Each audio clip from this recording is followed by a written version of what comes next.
ಸ್ನೇಹಿತರೆ, reiki meditation world YouTube ಚಾನಲ್ಗೆ ತಮಗೆಲ್ಲರಿಗೂ ಸ್ವಾಗತ. ನಾನು Krishna Acharya, reiki grand master, hypnotherapist, Rajakriya reiki master, angel therapy master, Vishwachetana reiki Kendra Honnavar. ಸ್ನೇಹಿತರೆ, ಈಗಾಗಲೇ ತಮಗೆ ತಿಳಿಸಿದಂತೆ ಗ್ರ್ಯಾಂಡ್ ಮಾಸ್ಟರ್ ಟಾಕ್ಸ್ನಲ್ಲಿ ಎರಡನೇ ಟಾಪಿಕ್ಕು ರಾಜಕ್ರಿಯ ರೇಖೆಯ ಸಂಪೂರ್ಣ ವಿವರಣೆ. ಆಸಕ್ತರು ಕೇಳಿದಂಥ ಎಲ್ಲ ಪ್ರಶ್ನೆಗಳಿಗೂ ನನ್ನ ಉತ್ತರ ಈ ವಿಡಿಯೋದ ಮೂಲಕ ತಮ್ಮ ಮುಂದೆ ಇಡ್ತಾ ಇದ್ದೇನೆ. ಸ್ನೇಹಿತರೆ, ಬಹಳ ಜನರು, ಅದರಲ್ಲೂ ಕೂಡ ಬಹಳ ಸಾಧಕರು ಬೇರೆ ಬೇರೆ ಕೇಂದ್ರಗಳಲ್ಲಿ ಕಲಿತು ಅಲ್ಲಿ ಗುರುಗಳು ಅಥವಾ ಮಾರ್ಗದರ್ಶಕರು ಸಂಪರ್ಕಕ್ಕೆ ಸಿಗದೇ ಇದ್ದಾಗ ಬಹಳಷ್ಟು ಗೊಂದಲಗಳು ಏರ್ಪಡುವುದು ಸ್ವಾಭಾವಿಕ. ಹಾಗಾಗಿ ಬಹಳ ವರ್ಷಗಳಿಂದ, ಸುಮಾರು 20ಕ್ಕಿಂತಲೂ ಹೆಚ್ಚು ವರ್ಷಗಳಿಂದ ನಾನು ಈ ಒಂದು ಮಾರ್ಗದಲ್ಲಿ ಸಾಗ್ತಾ ಇರೋದ್ರಿಂದ ಬಹಳಷ್ಟು ಆಸಕ್ತರು ನನಗೆ ಅವಾಗವಾಗ ಕರೆ ಮಾಡಿ ತಮ್ಮ ಒಂದು ಗೊಂದಲವನ್ನು ನನ್ನಲ್ಲಿ ತಿಳಿಸಿದ್ದು ಇದೆ. ಆ ದಿಶೆಯಲ್ಲಿ ನಾನು ಅವರ ಕೆಲವು ಗೊಂದಲಗಳಿಗೆ ಉತ್ತರಿಸುವಂಥ ಪ್ರಯತ್ನ ಮಾಡ್ತಾ ಇದ್ದೇನೆ. ಅದರಲ್ಲೂ ಕೂಡ ರಾಜಕ್ರಿಯ ರೇಖಿ ಅಂದ್ರೇನು, ಅದರ ವೈಶಿಷ್ಟ್ಯತೆಗಳೇನು, ಪ್ರಯೋಜನಗಳೇನು, ಸಾಧನ ಕ್ರಮ ಹೇಗೆ ಮುಂತಾದ ಹಲವು ಪ್ರಶ್ನೆಗಳು ನಮ್ಮ ಮುಂದೆ ಇದೆ. ಈಗ ಕೆಲವು ಕೇಂದ್ರಗಳಲ್ಲಿ ರಾಜಕ್ರಿಯ ರೇಖಿ ಲಭ್ಯ ಇಲ್ಲದೆ ಇದ್ದಾಗ ಕೆಲವು ಗುರುಗಳು ಇನ್ನೊಂದು ಕೇಂದ್ರಕ್ಕೆ ಹೋಗಿ ಅದನ್ನು ಕಲ್ತ್ಕೊಳ್ಳಿಕ್ಕೆ ಅವರಿಗೆ ಸೂಚನೆ ಕೊಡದೇ ಇರಬಹುದು. ಕೆಲವೊಮ್ಮೆ ಕೆಲವು ಕೇಂದ್ರಗಳಲ್ಲಿ ಒಂದೆರಡು ಲೆವೆಲನ್ನು ಕಲಿತಂಥ ವಿದ್ಯಾರ್ಥಿಗಳು ಹೆಚ್ಚಿನ ಒಂದು ಗೊಂದಲ ಇದ್ದಾಗ ಗುರುಗಳ ಸಂಪರ್ಕಕ್ಕೆ ಸಿಗದೇ ಇರಲೂಬಹುದು. ಅಂತಹ ಪರಿಸ್ಥಿತಿಯಲ್ಲಿ ಅವರು ತಮ್ಮ ಗೊಂದಲಗಳನ್ನು ನಮ್ಮಲ್ಲಿ ಹಂಚಿಕೊಂಡದ್ದು ಕೂಡ ಇದೆ. ಹಾಗಾಗಿ ಈ ಪ್ರಯತ್ನ ಅಂತಹ ಅದೆಷ್ಟೋ ಆಸಕ್ತರಿಗೆ ತಮ್ಮ ಗೊಂದಲಗಳನ್ನು ತೀರಿಸಿಕೊಳ್ಳಲಿಕ್ಕೆ ಸಹಾಯ ಆಗಲಿ ಅನ್ನೋದು ನಮ್ಮ ಉದ್ದೇಶ.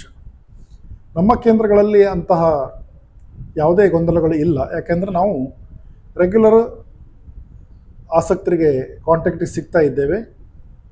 ಜೊತೆಗೆ ಪದೇ ಪದೇ ರಿಪಿಟೇಷನ್ಗಳನ್ನು ಮಾಡ್ತಾ, ವೆಬಿನಾರ್ಗಳನ್ನು ಕಂಡಕ್ಟ್ ಮಾಡ್ತಾ ಅವರಿಗೆ ಸರಿಯಾದ ಮಾರ್ಗದರ್ಶನವನ್ನು ಕೊಡ್ತಾ ಇರೋದು ಎಲ್ಲರಿಗೂ ಗೊತ್ತಿರುವಂಥ ವಿಚಾರ.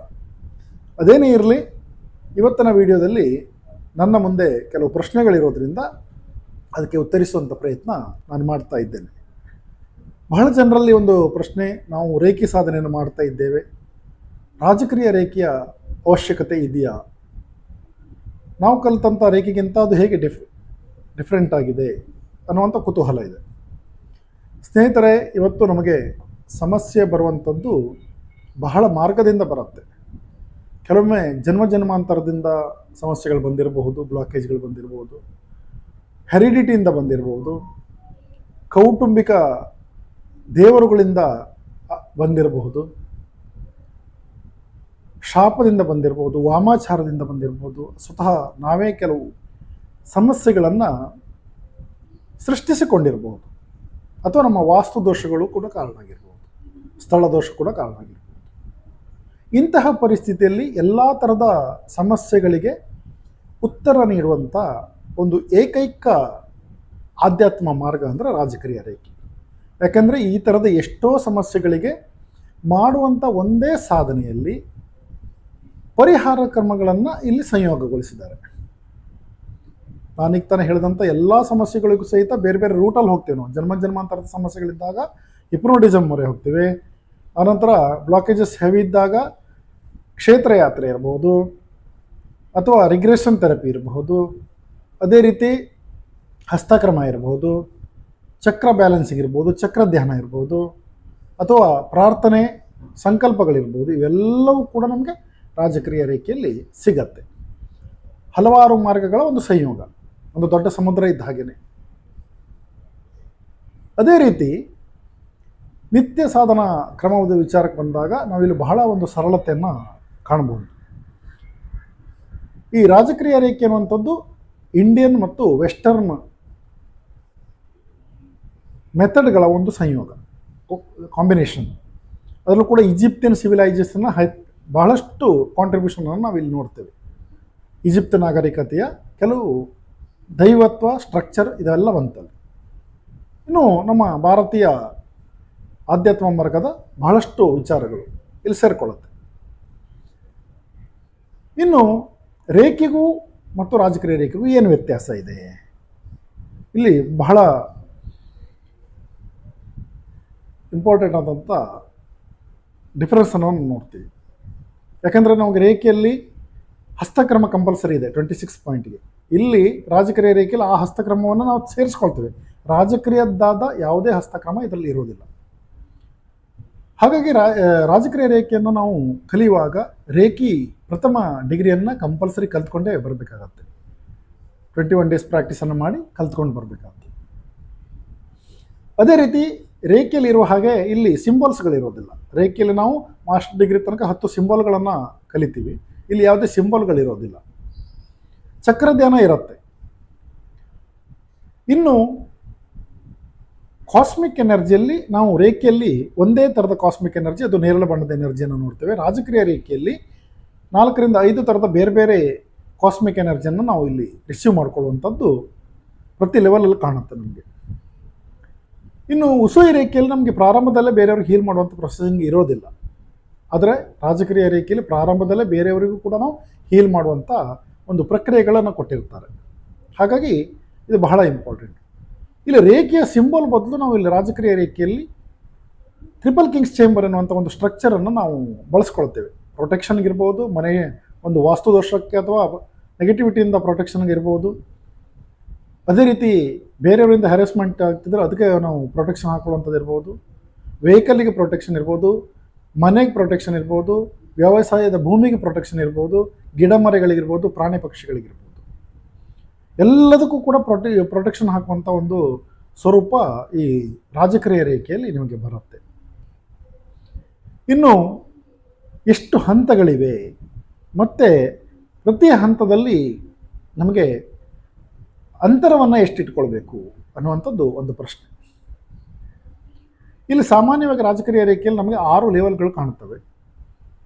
6 ಲೆವೆಲ್ಗಳಲ್ಲಿ ಪ್ರತಿ ಹಂತದಲ್ಲೂ ಸಹಿತ ಸಾಧಕನ ಒಂದು ಅರ್ಹತೆ ಆಧಾರದ ಮೇಲೆ ನಾವಿಲ್ಲಿ ಅಂತರವನ್ನು ತಿಳಿಸ್ತೇವೆ.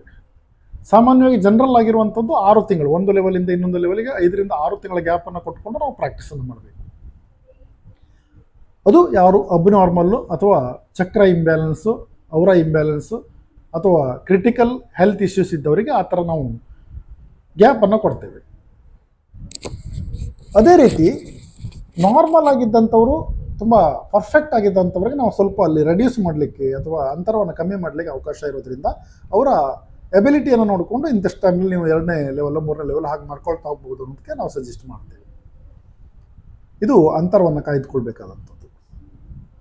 ಇನ್ನು ಕೆಲವರ ಪ್ರಶ್ನೆ ಬಂದಿತ್ತು, ಅವಾಗಲೇ ನಾನು ಅದು ಉತ್ತರವನ್ನು ಕೊಟ್ಟಿದ್ದೇನೆ. ಸಂಕೇತಗಳಿದೆಯಾ ಅಂತೇಳಿ. ರಾಜಕೀಯದಲ್ಲಿ ಅದರದೇ ಆದಂಥ ಸಂಕೇತಗಳು ಬರೋದಿಲ್ಲ. ಬದಲಾಗಿ ನಾವು ಎನರ್ಜಿ ಗ್ರಿಡ್ ಮತ್ತು ಟ್ರಿಪಲ್ ಕಿಂಗ್ಸ್ ಚೇಂಬರನ್ನು ಆ ಸಂಕೇತದ ಬದಲಾಗಿ ಬಳಸ್ಕೊಳ್ತೀವಿ. ಮುಖ್ಯವಾಗಿ ಇಲ್ಲಿ ಟ್ರಿಪಲ್ ಕಿಂಗ್ಸ್ ಚೇಂಬರ್ ರೇಖೆಯಲ್ಲಿ ಬರುವಂಥ ಸಿಂಬಾಲ್ಸ್ಗಳ ಅಲ್ಟರ್ನೇಟ್ ಆಗಿ ನಾವು ಬಳಸ್ಕೊಳ್ಳುವಂಥದ್ದು. ಹಾಗಾಗಿ ಇಲ್ಲಿ ಸಂಕೇತಗಳ ಯಾವುದೇ ಒಂದು ಲಭ್ಯತೆ ಕಂಡುಬರೋದಿಲ್ಲ. ಇನ್ನು ನಿತ್ಯ ಸಾಧನ ಅವಧಿ ಎಷ್ಟು? ರೇಖೆಯಲ್ಲಾದರೆ ನಮಗೆ ಯೂಸ್ವಲಿ ರೇಖೆಯಲ್ಲಿ ನಾವು 26 ಪಾಯಿಂಟಿಗೆ ಎವ್ರಿ ಪಾಯಿಂಟಿಗೂ 3 ಮಿನಿಟ್ಸನ್ನು ಸ್ಪೆಂಡ್ ಮಾಡುವಂಥದ್ದು ನೋಡ್ತೀವಿ. ಅದರ ಬಿಟ್ಟು ಚಕ್ರಧ್ಯಾನ ಇರುತ್ತೆ. ಆದರೆ ರಾಜಕೀಯ ರೇಖೆಯಲ್ಲಿ ನಮಗೆ ನಿತ್ಯ ಸಾಧನ ಅವಧಿ ಬಗ್ಗೆ ನಾವು ನೋಡೋದಾದರೆ ಪ್ರತಿ ಲೆವೆಲಲ್ಲಿ ಏನು ನಾವು ಬುಕ್ಲೆಟನ್ನು ಕೊಟ್ಕೊಂಡಿರ್ತೀವಿ ಅಥವಾ ಬಳಸ್ಕೊಂಡಿರ್ತೀವಿ ಅದನ್ನು ಓದೋದು ನೀಟಾಗಿ. 2 ಪೇಜ್ ಇದ್ದರೆ 2 ಪೇಜು, 3 ಪೇಜ್ ಇದ್ದರೆ 3 ಪೇಜು, 4 ಪೇಜ್ ಇದ್ದರೆ 4 ಪೇಜ್, ಈ ಥರ ವೇರಿಯೇಷನ್ ಇರುತ್ತೆ ಪೇಜ್ಗಳಲ್ಲಿ. ಅದನ್ನು ಓದಿದ ನಂತರ ಎನರ್ಜಿ ಗ್ರಿಡ್ಡನ್ನು 5 ನಿಮಿಷ ನಾವು ಇಮ್ಯಾಜಿನೇಷನ್ ಮಾಡ್ಕೊಳ್ಬೇಕು. ಆ ಎನರ್ಜಿ ಗ್ರಿಡ್ಡನ್ನು ಇಮ್ಯಾಜಿನೇಷನ್ ಮಾಡ್ಕೊಳ್ಳುವಾಗ ರಾಜಕ್ರಿಯ ರೇಖೆಯಲ್ಲಿ ಎಷ್ಟು ಶಕ್ತಿಗಳನ್ನು ನಾವು ಇನ್ವೈಟ್ ಮಾಡ್ತೀವಿ ಅದನ್ನೆಲ್ಲ ಕಲ್ಪಿಸಿಕೊಂಡು 5 ನಿಮಿಷ ಏಕಾಗ್ರತೆಯಿಂದ ಧ್ಯಾನ ಮಾಡುವಂಥದ್ದು ಒಂದು ಕ್ರಮ. ಟೋಟಲ್ ಆಗಿ 10 ನಿಮಿಷದೊಳಗಡೆ 2 ಮುಗಿಯುತ್ತಲ್ಲಿ. ಆ ನಂತರದ ಅವಧಿಯನ್ನು ನೀವು ಹಸ್ತಕ್ರಮಕ್ಕೆ ಇಟ್ಕೊಳ್ಬೇಕು. ರೇಖೆ ಹಸ್ತಕ್ರಮನ ಇಲ್ಲಿ ಕಂಟಿನ್ಯೂ ಮಾಡಬೇಕಾಗತ್ತೆ. ಈ ರಾಜಕ್ರಿಯ ರೇಖೆಯಲ್ಲಿ ಹೈ ಲೆವೆಲ್ ಎನರ್ಜಿ ಬಾಡಿಯಲ್ಲಿ ಫ್ಲೋ ಆಗೋದ್ರಿಂದ ರೇಖೆಯಲ್ಲಿ ನೀವು ಏನು 3 ನಿಮಿಷ ಸ್ಪೆಂಡ್ ಮಾಡ್ತಿದ್ದೀರಿ ಅದರ ಬದಲು ಎಲ್ಲ ಪಾಯಿಂಟಿಗೂ ಸಹಿತ 1 ನಿಮಿಷವನ್ನು ನೀವು ಹೀಲ್ ಮಾಡ್ತಾ ಬಂದರೆ ಸಾಕಾಗತ್ತೆ. ಇದು ಬಹಳ ಸರಳವಾಗಿ ನಾವು ಪಾಲಿಸಬೇಕಾದಂಥದ್ದು. ಟೋಟಲಿ ಆಗಿ ನಿಮಗೆ ಅರ್ಧ ಗಂಟೆ ಒಳಗಡೆ ರೇಖಿ ರಾಜಕ್ರಿಯ ರೇಖಿ ಇನ್ ಕೇಸ್ ಏನಾದರೂ ಏಂಜಲ್ಸ್ ಕಲ್ತಿದ್ರು ಕೂಡ ಕವರ್ ಮಾಡ್ಕೊಳ್ಬೋದು. ಎಲ್ಲೂ ಕೂಡ ಬ್ರೇಕಪ್ ಆಗೋದಿಲ್ಲ, ತುಂಬ ಸರಳವಾಗಿದೆ. ಅದರ ನಂತರ ನೀವು ಉಳಿದ ಪ್ರೊಸೆಸಿಂಗನ್ನು ಅವಶ್ಯಕತೆ ಇದ್ದರೆ ಮಾಡ್ಬೋದು, ಕಂಪಲ್ಸರಿ ಇರೋದಿಲ್ಲ. ಇನ್ನು ಎನರ್ಜಿ ಗ್ರಿಡ್ ಅಂದರೆ ಏನು? ಕೆಲವರ ಪ್ರಶ್ನೆ ನನ್ನ ಯೂಟ್ಯೂಬ್ ಚಾನಲ್ ಇದರಲ್ಲಿ ಕಾಮೆಂಟ್ಸ್ ಬಾಕ್ಸ್ನಲ್ಲಿ ಬಂದಿತ್ತು. ಎನರ್ಜಿ ಗ್ರಿಡ್ ಅಂದರೆ ಏನು? ಸಾಮಾನ್ಯವಾಗಿ ನಾವು ಇಲ್ಲಿ ಚಕ್ರಧ್ಯಾನವನ್ನು ಫಸ್ಟ್ ಮಾಡಿದ ನಂತರ ಪೇಜನ್ನು ಓದಿದ ನಂತರ 5 ನಿಮಿಷಗಳವರೆಗೆ ಆ ಎನರ್ಜಿ ಗ್ರಿಡ್ಡನ್ನು ನಮ್ಮಲ್ಲಿ ಇಮ್ಯಾಜಿನ್ ಮಾಡ್ಕೊಳ್ತೀವಿ. ಅಂದರೆ ಎಷ್ಟು ಪ್ರಕಾರದ ಎನರ್ಜಿಯನ್ನು ನಾವು ರಾಜಕ್ರಿಯ ರೇಖೆಯಲ್ಲಿ ತಗೊಳ್ತೀವೋ ಅದರೆಲ್ಲ ಒಂದು ಸಂಪೂರ್ಣ ಚಿತ್ರಣ ಇರುತ್ತೆ ಅದರಲ್ಲಿ. ಅದನ್ನು ಕಲ್ಪಿಸಿಕೊಂಡು ನಾವು ಆ ಟ್ರಿಪಲ್ ಪಿರಾಮಿಡ್ನ ಒಳಗಡೆ ಕೂತ್ಕೊಂಡು ಆ ಟ್ರಿಪಲ್ ಕಿಂಗ್ಸ್ ಚೇಂಬರ್ನಲ್ಲಿ ಈ ಎಲ್ಲ ಎನರ್ಜಿನ ರಿಸೀವ್ ಮಾಡ್ತಾ ಇದ್ದೇವೆ ಅಂತೇಳಿ 5 ನಿಮಿಷ ಕಲ್ಪಿಸಿಕೊಳ್ಳುವಂಥದ್ದು. ಆವಾಗ ಅದು ನಮಗೆ 24 ಅವರ್ಸ್ ನಮ್ಮ ಬಾಡಿಯಲ್ಲಿ ಫ್ಲೋ ಆಗೋದನ್ನು ನಾವು ನೋಡ್ಬೋದು.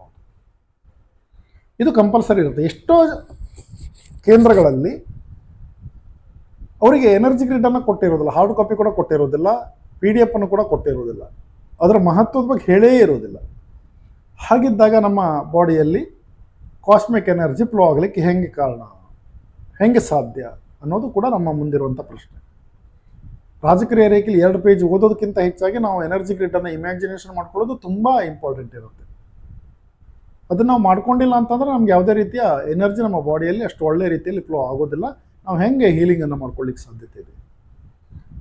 ಹಾಗಾಗಿ ಇಲ್ಲಿ ಎನರ್ಜಿ ಗ್ರಿಡ್ಡನ್ನು ನಾವು ಯಾವ ರೀತಿ ಆಕ್ಟಿವೇಶನ್ ಮಾಡ್ಕೊಳ್ಬೇಕು ಅನ್ನೋದನ್ನು ಕ್ಲಾಸಲ್ಲಿ ನಿಮಗೆ ತಿಳಿಸ್ಕೊಡುವಂಥ ಪ್ರಯತ್ನ ಮಾಡ್ತೇವೆ. ಇನ್ನು ಕಲಿಯಲು ಏನು ನಿಯಮಗಳಿವೆ, ಏನು ಅರ್ಹತೆ ಬೇಕು ಅನ್ನೋದು ಕೂಡ ಒಂದು ಪ್ರಶ್ನೆ. ಇಲ್ಲಿ ಬಹಳಷ್ಟು ನಿಯಮಗಳೇನಿರೋದಿಲ್ಲ. ಅದರ ಒಂದೇ ಒಂದು ನಿಯಮ ನಾವು ನೋಡೋದಂತಂದರೆ ರಾಜಕ್ರಿಯ ರೇಖೆ ಕಲಿಯುವಾಗ ಉಸೋಯಿ ರೇಖೆಯ ಮೊದಲ ಡಿಗ್ರಿ ಕಂಪಲ್ಸರಿ ಮಾಡಿರಬೇಕಾಗತ್ತೆ. ಕಂಪಲ್ಸರಿ ಯಾಕೆ ಮಾಡಿರಬೇಕಾಗತ್ತೆ ಅಂತಂದರೆ ರಾಜಕ್ರಿಯ ರೇಖೆಗೆ ಅದರದ್ದೇ ಆದಂಥ ಹಸ್ತಕ್ರಮ ಇರೋದಿಲ್ಲ. ಹಾಗಾಗಿ 26 ಪಾಯಿಂಟ್ನ ಹಸ್ತಕ್ರಮ ಬರುವಂಥದ್ದು ರೇಖೆಯಲ್ಲಿ ಮೊದಲ ಡಿಗ್ರಿಯಲ್ಲಿ. ಆ ಮೊದಲ ಡಿಗ್ರಿಯಲ್ಲಿ ಬರುವಂಥ 26 ಪಾಯಿಂಟ್ ಹೀಲ್ ಮಾಡುವಂಥ ಪ್ರಕ್ರಿಯೆಯನ್ನು ನೀವು ಇಲ್ಲಿ ಕಂಟಿನ್ಯೂ ಮಾಡಬೇಕಾಗತ್ತೆ. ಯಾಕೆ ಕೇಳಿದರೆ ನಮ್ಮ ಆಧ್ಯಾತ್ಮ ಸಾಧನೆಯಲ್ಲಿ ಹಸ್ತಕ್ರಮ ಬಹಳ ಮುಖ್ಯವಾಗಿರುತ್ತೆ. ಎಷ್ಟೋ ಕಡೆ ರೇಖಿ ಸೆಂಟರ್ನಲ್ಲಿ ಬರೀ 7 ಚಕ್ರಸ್ಸಿಗೆ ಮಾತ್ರ ಹೀಲ್ ಮಾಡೋದನ್ನು ಹೇಳ್ಕೊಡ್ತಾರೆ. ಅದು ಕೂಡ ನಮ್ಮ ಗಮನಕ್ಕೆ ಬಂದಿರುವಂಥ ವಿಚಾರ. ಅದರ ನಾನು ನೋಡಿದ ಪ್ರಕಾರ ಬಹಳಷ್ಟು ರೇಖಿ ಕೇಂದ್ರಗಳ ಒಡನಾಟ ನನಗಿದೆ. ಗ್ಲೋಬಲ್ ಆಗಿ ಕೂಡ ಚೆಕ್ ಮಾಡಿದ್ದೀನಿ. ಎಲ್ಲ ಕಡೆ ಇರುವಂಥದ್ದು 26 ಪಾಯಿಂಟಿಗೆ ಎಲ್ಲ ಪಾಯಿಂಟಿಗೂ ಹೀಲ್ ಮಾಡಿಕೊಳ್ಳುವಂಥದ್ದು ಸರಿಯಾದ ಕ್ರಮ. ಆ 26 ಪಾಯಿಂಟಿಗೆ ನೀವು ಇಲ್ಲಿ ಹೀಲ್ ಮಾಡ್ಕೊಳ್ಬೇಕಾಗತ್ತೆ, ಇಲ್ಲಿ ಕಂಟಿನ್ಯೂ ಆಗುತ್ತೆ. ಆದರೆ ರಾಜಕ್ರಿಯ ರೇಖಿ ಎನರ್ಜಿ ತುಂಬ ಹೈ ಲೆವೆಲ್ ಇರೋದ್ರಿಂದ ನೀವು ಉಸೋಯಿ ರೇಖೆ ಮೊದಲ ಡಿಗ್ರಿಯಲ್ಲಿ ಏನು 3 ನಿಮಿಷ ಹೀಲಿಂಗನ್ನು ಮಾಡ್ಕೊಳ್ತಿದ್ರಿ ಅಷ್ಟನ್ನು ಮಾಡ್ಕೊಳ್ಳುವಂಥ ಅವಶ್ಯಕತೆ ಇಲ್ಲ. ಎಲ್ಲ ಪಾಯಿಂಟಿಗೂ 1 ನಿಮಿಷ ಮಾಡಿಕೊಂಡ್ರೆ ಸಾಕಾಗತ್ತೆ. ಅಲ್ಲಿಗೆ ನಿಮ್ಗೆ ಅರ್ಧ ಗಂಟೆ ಸಮಯದಲ್ಲಿ ಎರಡನ್ನು ಕೂಡ ಮುಗಿಸ್ಕೊಳ್ಳಿಕ್ಕೆ ಅನುಕೂಲ ಆಗುತ್ತೆ. ಹಾಗಾಗಿ ಇದು ಬಹಳ ಇಂಪಾರ್ಟೆಂಟ್. ಉಳಿದದ್ದು ಯಾವುದೇ ಕ್ರಮ ಕಟ್ಟುನಿಟ್ಟಿನ ನಿರ್ಬಂಧಗಳಾಗಲಿ ನಿಯಮಗಳಾಗಲಿ ಇರೋದಿಲ್ಲ. ಇನ್ನು ಕೆಲವರು ಬಹಳಷ್ಟು ಆಸಕ್ತರು ಪದೇ ಪದೇ ಹಾಕ್ತಾ ಇರುವಂಥ ಪ್ರಶ್ನೆ ಅಂತಂದರೆ ಗುರುಗಳನ್ನು ಬದಲಾಯಿಸಬಹುದೇ? ಖಂಡಿತ ಸಾಧ್ಯ. ಯಾಕೆ ಕೇಳಿದರೆ ಇವತ್ತು ಬಹಳ ಕೇಂದ್ರಗಳಲ್ಲಿ ಎಲ್ಲ ಆಸಕ್ತರಿಗೆ ಕಾಣುವಂಥ ದೊಡ್ಡ ಒಂದು ಸಮಸ್ಯೆ ಅಂತಂದರೆ ಯಾವಾಗ ನೀವು ಕ್ಲಾಸನ್ನು ಮುಗಿಸ್ಕೊಳ್ತಿರೋ ಆ ಕ್ಲಾಸ್ ಮುಗಿದ ತಕ್ಷಣವೇ ನಿಮಗೆ ಮತ್ತು ಗುರುಗಳ ಸಂಪರ್ಕ ಕಡಿತ ಆಗಿಬಿಡುತ್ತೆ. ಸಂಪರ್ಕ ಕಡಿತ ಮಾಡ್ಕೊಂಡ್ಬಿಡ್ತಾರೆ ಅವರು. ಅಲ್ಲಿರುವಂಥ ರಿಸೆಪ್ಷನಿಸ್ಟಿಗೆ ಏನಾದರೂ ಡೌಟ್ ಇಟ್ಕೊಂಡು ನೀವು ಕೇಳಲಿಕ್ಕೆ ಹೋದರೆ ದಬಾಯಿಸುವಂಥದ್ದು ಬೈಯುವಂಥದ್ದೆಲ್ಲ ಕೂಡ ಕೆಲವರಿಗೆ ಅನುಭವ ಆಗಿದೆಯಂತೆ ನಮಗೆ ಬಂದಿರೋ ಮಾಹಿತಿ ಪ್ರಕಾರ. ಅಂಥ ಪರಿಸ್ಥಿತಿಯಲ್ಲಿ ಅವರು ತಮ್ಮ ಒಂದು ಗೊಂದಲಗಳಿಗೆ ಯಾರ ಹತ್ರ ಕೇಳಬೇಕು ಅನ್ನೋದು ಪ್ರಶ್ನೆ. ಗುರುಗಳ ಕಾಂಟ್ಯಾಕ್ಟ್ ಸಿಗೋದಿಲ್ಲ, ಸೆಂಟ್ರಿಗೆ ಫೋನ್ ಮಾಡಿದ್ರೆ ರಿಸೆಪ್ಷನಿಸ್ಟ್ ಕೂಡ ಪಿಕ್ ಮಾಡೋದಿಲ್ಲ, ತುಂಬ ಬೈತಾರೆ, ಈ ರೀತಿ. ಅಂಥ ಪರಿಸ್ಥಿತಿಯಲ್ಲಿ ಅವರ ಗೊಂದಲಗಳನ್ನು ನಿವಾರಣೆ ಮಾಡುವಂಥವ್ರು ಯಾರು? ಈ ಒಂದು ಕಾರಣಕ್ಕೆ ಅಂತಲ್ಲ, ಇಲ್ಲಿ ಆ ಥರದ್ದು ಯಾವುದೇ ನಿಯಮ ಇಲ್ಲ. ನಮಗೆ ಕಲಿಯುವಾಗ ಏನಾದರೂ ಗೊಂದಲಗಳಿದ್ದರೆ ಅಥವಾ ನಮಗದು ಸ್ಯಾಟಿಸ್ಫ್ಯಾಕ್ಷನ್ ಆಗದೇ ಇದ್ದರೆ ಆ ಸೆಂಟರ್ನಲ್ಲಿ ಹೇಳ್ಕೊಡುವಂಥ ಪದ್ಧತಿ ನಮಗೆ ತೃಪ್ತಿದಾಯಕ ಆಗದೇ ಇದ್ದಾಗ ನಾವು ಕೇಂದ್ರವನ್ನು, ಗುರುಗಳನ್ನು ಬದಲಾಯಿಸ್ಕೊಳ್ಬೋದು. ಖಂಡಿತವಾಗ್ಲೂ ಕೂಡ ಯಾವುದೇ ರೀತಿಯ ನಿರ್ಬಂಧಗಳಿರೋದಿಲ್ಲ. ಹಾಗಾಗಿ ನೀವು ಧಾರಾಳವಾಗಿ ನಿಮಗೆ ಇಷ್ಟ ಆಗುವಂಥ ಸೆಂಟ್ರಿಗೆ ನೀವು ಅಲ್ಲಿ ಚೇಂಜ್ ಮಾಡ್ಕೊಳ್ಬೋದು. ಸಾಧ್ಯತೆ ಇದೆ, ಅವಕಾಶ ಇದೆ, ಯಾವುದೇ ತಪ್ಪಿಲ್ಲ. ಕೆಲವರಿಗೆ ಭಯ ಹುಟ್ಟಿಸ್ಬಿಡ್ತಾರೆ, ನಾವು ನಮ್ಮ ಕಡೆಯಿಂದ ಬೇರೆ ಕಡೆ ಹೋಗ್ಕೊಂಡು ನೀವು ಅದನ್ನು ಮುಂದುವರಿಸಿದಾದರೆ ನಾವು ಕೊಟ್ಟಂಥ ಎನರ್ಜಿನ ಕಿತ್ಕೊಂಡ್ಬಿಡ್ತೇವೆ ಅಂತ. ಕಿತ್ಕೊಳ್ಳಿಕ್ಕೆ ಏನು ಕೊಟ್ಟಿದ್ದಾರೆ ಅನ್ನೋದು ಬೇಕಲ್ವಾ? ಗ್ಯಾಲಕ್ಸಿಗೆ ಮತ್ತು ಇವರಿಗೆ ಕನೆಕ್ಟ್ ಮಾಡೋದಷ್ಟು ನಮ್ಮ ಕೆಲಸ. ಎನರ್ಜಿನ ಕಿತ್ಕೊಳ್ಳಿಕ್ಕೆ ನಾವು ಯಾರು? ಆ ಒಂದು ಸಾಮರ್ಥ್ಯ ಯಾವ ರೇಖಿ ಗುರುಗಳಲ್ಲೂ ಕೂಡ ಇರೋದಿಲ್ಲ. ಹಾಗಾಗಿ ಆ ರೀತಿ ಭಯ ಬೇಡ. ನೀವು ಧಾರಾಳವಾಗಿ ಇದನ್ನು ಬೇರೆ ಸೆಂಟ್ರಿಗೆ ಸೇರಿಕೊಳ್ಬೋದು. ಆನಂತರ ಕೆಲವರ ಪ್ರಶ್ನೆ, ಗುರುಗಳು ಬದಲಾದಾಗ ನಾವು ಪ್ರಾರಂಭದಿಂದಲೇ ಕಲಿಬೇಕೇ ಅನ್ನೋದು ಕೂಡ ಪ್ರಶ್ನೆಯನ್ನು ಹಾಕ್ಕೊಂಡಿದ್ರಿ. ಅವಶ್ಯಕತೆ ಇಲ್ಲ. ನೀವು ಪ್ರಾರಂಭದಲ್ಲಿ ಕಲಿಯುವಂಥ ಅವಶ್ಯಕತೆ ಇಲ್ಲ, ಹಣವನ್ನು ವೇಸ್ಟ್ ಮಾಡುವಂಥ ಅವಶ್ಯಕತೆ ಕೂಡ ಇಲ್ಲ. ನೀವು ಎಷ್ಟು ಲೆವೆಲನ್ನು ಕವರ್ ಮಾಡ್ಕೊಂಡಿದ್ರೋ ಆ ಸೆಂಟರ್ನಲ್ಲಿ ಅದಕ್ಕೆ ರಿಪಿಟೇಷನ್ ತೊಗೊಳ್ಳಿಕ್ಕೆ ಅವಕಾಶ ಇದೆ ನೋಡ್ಕೊಳ್ಳಿ. ನಮ್ಮ ಸೆಂಟರ್ನಲ್ಲಂತೂ ಕೂಡ ನೀವು ರಿಪಿಟೇಷನ್ ತೊಗೊಳ್ಳಿಕ್ಕೆ ಅವಕಾಶ ಕೊಡ್ತೀವಿ ಫ್ರೀಯಾಗಿ. ನೀವು ಮುಂದಿನ ಕೋರ್ಸ್ಗೆ ಬುಕ್ ಮಾಡಿಕೊಂಡಾಗ ನಮ್ಮ ಗ್ರೂಪಲ್ಲಿ ಬಂದಿರ್ತೀರಿ. ನಿಮ್ಗೆ ಹಿಂದಿನ ಲೆವೆಲ್ಗಳಲ್ಲಿ ಏನು ನಿಮಗೆ ಗೊಂದಲಗಳಿದೆಯೋ ಅದನ್ನೆಲ್ಲ ಸರಿ ಮಾಡಿಕೊಂಡು ನಿಮಗೆ ಕರೆಕ್ಷನ್ ಮಾಡಿ ಮುಂದಿನ ಲೆವೆಲ್ ಹೇಳ್ಕೊಡುವಂಥ ಪ್ರಯತ್ನ ಮಾಡ್ತೀವಿ. ರಿಪಿಟೇಷನ್ಗೂ ಅವಕಾಶ ಕೊಡ್ತೀವಿ. ಬೇರೆಯವರದ ಬುಕ್ಕಿಂಗ್ ಎಲ್ಲ ಇದ್ದಾಗ, ಆಮೇಲೆ ಕ್ಲಾಸ್ ಅರೇಂಜ್ ಆದಾಗ ಎಲ್ಲದಕ್ಕೂ ಕೂಡ ಲಿಂಕ್ ಕೊಡ್ತೀವಿ ಗ್ರೂಪಲ್ಲಿ. ನೀವು ಧಾರಾಳವಾಗಿ ನೀವು ಜಾಯ್ನ್ ಹಾಕ್ಕೊಂಡು ನಿಮ್ಮ ಏನು ಗೊಂದಲಗಳಿದೆಯೋ ಅದಕ್ಕೆಲ್ಲದಕ್ಕೂ ಕೂಡ ನೀವು ಉತ್ತರವನ್ನು ಕಂಡುಕೊಳ್ಬೋದು ಖಂಡಿತವಾಗಿ. ಇನ್ನು ರಿಗ್ರೆಷನ್ ಥೆರಪಿ ಮತ್ತು ಪ್ರತಿರೂಪ ಪಯಣ ಅಂದರೆ ಏನು? ಇಲ್ಲಿ ಪ್ರತಿರೂಪ ಪಯಣ ಮತ್ತು ರಿಗ್ರೆಷನ್ ಥೆರಪಿ ಆ್ಯಕ್ಚುಲಿ ಇದು ಹಿಪ್ನೋಟಿಸಮ್ ಮೆಥಡ್. ಒಂದು ಆತ್ಮಕ್ಕೆ ಮೋಕ್ಷವನ್ನು ಕೊಡಲಿಕ್ಕೆ ಬೇಕಾಗಿ ಮಾಡುವಂಥ ಒಂದು ಪ್ರಕ್ರಿಯೆ ಅದು ನಮ್ಮ ಪ್ರತಿಯೊಂದು ಧರ್ಮದ ಆಚರಣೆಯಲ್ಲಿ ಹಾಸೋಕ್ಕಾಗಿದೆ. ನ್ಯಾಚುರಲ್ ಆಗಿ ಮಾಡಿಸ್ತಾರೆ. ಏನಕ್ಕೆ ಅಂದರೆ ನಾವು ಈಗ ಪ್ರೆಸೆಂಟ್ ಲೈಫಲ್ಲಿ ಯಾವುದೇ ರೀತಿಯ ಬ್ಲಾಕೇಜ್ಗಳನ್ನು ಸೇರಿಸಿಕೊಂಡಲ್ಲಿ ಅದೇ ಜನ್ಮದಲ್ಲಿ ಆ ಕರ್ಮವನ್ನು ರಿಮೂವ್ ಮಾಡ್ಕೊಳ್ಳಿಕ್ಕೆ ಅವಕಾಶ ಇರುತ್ತೆ. ಅದರಲ್ಲೂ ಕೂಡ ಕ್ಷೇತ್ರ ಯಾತ್ರೆ ಅಂತ. ಆ ಕ್ಷೇತ್ರ ಯಾತ್ರೆ ಮಾಡುವಾಗ ಸಮುದ್ರ ಸ್ನಾನ, ತೀರ್ಥ ನದಿ ಸ್ನಾನ, ಆನಂತರ ಕೆಲವು ಗುರುಮಠದಲ್ಲಿರುವಂಥ ತಪೋವನದ ಪ್ರವೇಶ, ಗುರುಮಠದ ವೀಕ್ಷಣೆ, ಪ್ರದಕ್ಷಿಣೆ, ಆನಂತರ ಬೇರೆ ಬೇರೆ ದೇವತೆಗಳ ಸಾನ್ನಿಧ್ಯದಲ್ಲಿ ಭೇಟಿಯನ್ನು ಕೊಡುವಂಥದ್ದು, ಇವೆಲ್ಲ ಏನಿದೆ ಈ ಪ್ರತಿರೂಪ ಪಯಣದ ಒಂದು ಮಾದರಿ. ಪ್ರತಿಯೊಂದು ಜನ್ಮದಲ್ಲೂ ಕೂಡ ಆ ಒಂದು ಅವಕಾಶ ಇರೋದ್ರಿಂದ ಅದನ್ನು ಮಾಡ್ಕೊಳ್ಬೇಕು ಅಂತದೆ. ಆದರೆ ಈಗಿನ ಒಂದು ಬಿಜಿ ಶೆಡ್ಯೂಲ್ನಲ್ಲಿ ಈಗಿನ ಜನ್ರೇಷನ್ ಜನ ಎಷ್ಟು ಜನ ಮಾಡ್ಕೊಳ್ಳಿಕ್ಕೆ ಸಾಧ್ಯತೆ ಇದೆ ಅನ್ನೋದು ಪ್ರಶ್ನೆ. ಅಥವಾ ಎಷ್ಟು ಜನಕ್ಕೆ ಅವಕಾಶ ಇದೆ ಕ್ಷೇತ್ರ ಯಾತ್ರೆ ಮಾಡ್ಕೊಳ್ಳಿಕ್ಕೆ? ಅಂಥ ಪರಿಸ್ಥಿತಿಯಲ್ಲಿ ನಮ್ಮ ಪರವಾಗಿ ನಮ್ಮ ಪ್ರತಿರೂಪವನ್ನು ಅಥವಾ ಸೂಕ್ಷ್ಮ ಶರೀರವನ್ನು ಬೇರೆ ಬೇರೆ ಪ್ರದೇಶಕ್ಕೆ ಕಳುಹಿಸಿ ಅಲ್ಲಿರುವಂಥ ಪಾಸಿಟಿವ್ ಎನರ್ಜಿಯನ್ನು ರಿಸೀವ್ ಮಾಡಿಕೊಂಡು ಬಂದು ನಮ್ಮ ಫಿಸಿಕಲ್ ಬಾಡಿಗೆ ಸೇರಿಸುವಂಥ ಒಂದು ಪ್ರಕ್ರಿಯೆ ಏನಿದೆ ಅದಕ್ಕೆ ನಾವಿಲ್ಲಿ ಪ್ರತಿರೂಪ ಪಯಣ ಅಥವಾ ಅಸ್ಟ್ರೋ ಟ್ರಾವೆಲ್ ಅಂತ ಕರಿತೀವಿ. ಇದರಿಂದ ಏನಾಗುತ್ತೆ, ನಾವು ಸ್ವತಃ ಇಲ್ಲೇ ಇದ್ದರೂ ಕೂಡ ನಮ್ಮ ಪ್ರತಿರೂಪ ಬೇರೆ ಬೇರೆ ಕಡೆ ಪರ್ಯಟನೆ ಮಾಡಿಕೊಂಡು ಆ ಒಂದು ನಮಗೆ ಅವಶ್ಯಕತೆ ಇರುವಂತಹ ಅದೆಷ್ಟೋ ಎನರ್ಜಿನ ತಂದು ನಮ್ಮಲ್ಲಿ ಸೇರಿಸುತ್ತೆ. ಆ ಒಂದು ಪ್ರಕ್ರಿಯೆನ ನಾವು ರಾಜಕೀಯ ರೇಖೆ ಮೊದಲ ಡಿಗ್ರಿ ಪೂರೈಸಿದವರು ಮಾಡ್ಕೊಳ್ಳಿಕ್ಕೆ ಅವಕಾಶ ಇರುತ್ತೆ. ಬೇರೆ ಬೇರೆ ಸೆಂಟರ್ನಲ್ಲಿ PDF ಅನ್ನು ಮಾತ್ರ ಕೊಟ್ಟಿರ್ತಾರೆ. ಕೆಲವರು ಬುಕ್ಲೆಟನ್ನು ಕೊಡಬಹುದು, ಆದರೆ ಬುಕ್ಲೆಟನ್ನು ನೋಡ್ಕೊಂಡು ಮಾಡ್ಲಿಕ್ಕೆ ಆಗೋದಿಲ್ಲ, ಕಾನ್ಸಂಟ್ರೇಷನ್ ತಂದ್ಕೊಳ್ಳಿಕ್ಕೆ ಆಗೋದಿಲ್ಲ. ಆವಾಗ ಏನು ಮಾಡಬೇಕಾಗತ್ತೆ, ಬೇರೆ ಒಬ್ಬರು ರಾಜಕೀಯ ರೇಖೆ ಆದವರನ್ನೇ ಬಳಸ್ಕೊಂಡು ಮಾಡಬೇಕಾಗತ್ತೆ. ಅದು ಮಾಡ್ಕೊಂಡಾಗಲೂ ಕೂಡ ಆತಂಕ, ಯಾಕಂದರೆ ಅವ್ರು ಏನೋ ಅಂದ್ಕೊಳ್ತಾರೋ ಏನೋ ಅನ್ನುವಂಥ ಇದರಲ್ಲಿ ನಮಗೆ ಸೆನ್ಸ್ ಆಗದೇ ಇರ್ಬೋದು. ಅದಕ್ಕೆ ನಮ್ಮ ಸೆಂಟರ್ನಲ್ಲಿ ಏನು ಮಾಡಿದ್ದೀವಿ ಅಂತಂದರೆ, ನಾವು ಒಂದು ಆ್ಯಡಿಯೋವನ್ನು ಕ್ರಿಯೇಟ್ ಮಾಡಿದ್ದೀವಿ. ರಿಗ್ರೆಷನ್ ಥೆರಪಿ, ಪ್ರತಿರೂಪ ಪಯಣ, ಚಕ್ರ ಬ್ಯಾಲೆನ್ಸಿಂಗ್, ಈ ಥರದ್ದೆಲ್ಲ ತುಂಬ ಆ್ಯಡಿಯೋಗಳು ನಮ್ಮಲ್ಲಿದೆ. ಅದನ್ನು ಕೊಟ್ಟುಬಿಡ್ತೀವಿ. ನಿಮ್ಮ ಡೈಲಿ ಪ್ರಾಕ್ಟೀಸನ್ನು ಮುಗಿಸ್ಕೊಂಡು ನೀವು ಆ ರಿಗ್ರೆಷನನ್ನು ಮತ್ತು ಪ್ರತಿರೂಪ ಪಯಣವನ್ನು ಮಾಡ್ಕೊಳ್ಬೋದು ರೆಗ್ಯುಲರಾಗಿ. ಇದು ತುಂಬ ಈಸಿಯಾಗಿ ನಿಮ್ಗೆ ಮಾಡ್ಕೊಳ್ಳಿಕ್ಕೆ ಅವಕಾಶ ಆಗುತ್ತೆ. ಹಾಗಾಗಿ ಇದು ನಮ್ಮ ಬ್ಲಾಕೇಜ್ಗಳನ್ನು ನ್ಯಾಚುರಲ್ ಆಗಿ ರಿಮೂವ್ ಮಾಡ್ಕೊಳ್ಳಿಕ್ಕೆ, ಜೊತೆಗೆ ಬೇರೆ ಕಡೆಯಿಂದ ಪಾಸಿಟಿವ್ ಎನರ್ಜಿಯನ್ನು ತಂದು ಸೇರಿಸ್ಕೊಳ್ಳಿಕ್ಕೆ ಮಾಡುವಂಥ ಪ್ರಕ್ರಿಯೆ. ಇದು ಬಹಳ ಒಂದು ಪರಿಣಾಮಕಾರಿಯಾದಂಥ ಪ್ರಕ್ರಿಯೆ ಅಂತ ಹೇಳ್ಬೋದು. ಯಾಕಂದರೆ ಪಾಸ್ಟ್ ಲೈಫ್ ರಿಲೇಟೆಡ್ ಬ್ಲಾಕೇಜಸ್ ಏನಾದರೂ ನಮ್ಮ ಬಾಡಿಯಲ್ಲಿ ಇದ್ರೂ ಕೂಡ ಅದನ್ನು ರಿಮೂವ್ ಮಾಡ್ಕೊಳ್ಳಿಕ್ಕೆ ಅವಕಾಶ ಆಗುತ್ತೆ. ರಿಗ್ರೆಷನ್ ಥೆರಪಿ ಕೂಡ ಹಾಗೆಯೇ.